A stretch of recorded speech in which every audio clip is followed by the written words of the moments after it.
মেয়েরা তাদের বাবাকে কেন এত ভালোবাসে জানেন? মেয়েরা জানে বাবা পৃথিবীতে একমাত্র ব্যক্তি যে মেয়েদের কষ্ট দেবেন না। মেয়েদের মনের কান্না এক বিছানায় পাশাপাশি শুয়ে থাকা মানুষটিও প্রায় কখনোই বুঝতে পারে না। কখনো মেয়েদের মনে কষ্ট দিও না। রাগারাগি হলে তাকে বোঝাও শান্তভাবে, তাকে তোমার কথাগুলো বলো, সময় দাও তাকে, দেখবে তার মতো আর কেউ তোমাকে ভালোবাসতে পারবে না।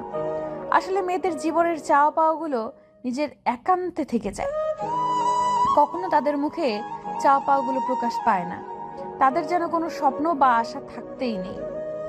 তাদের জন্য যেটা থাকে সেটা হলো অন্যের জন্য বেঁচে থাকা। জন্মের পর মা বাবার জন্য, বিয়ের পর স্বামীর জন্য, আর মা হওয়ার পর তার সন্তানের জন্য। মেয়েদের জীবনটা বড়ই অদ্ভুত।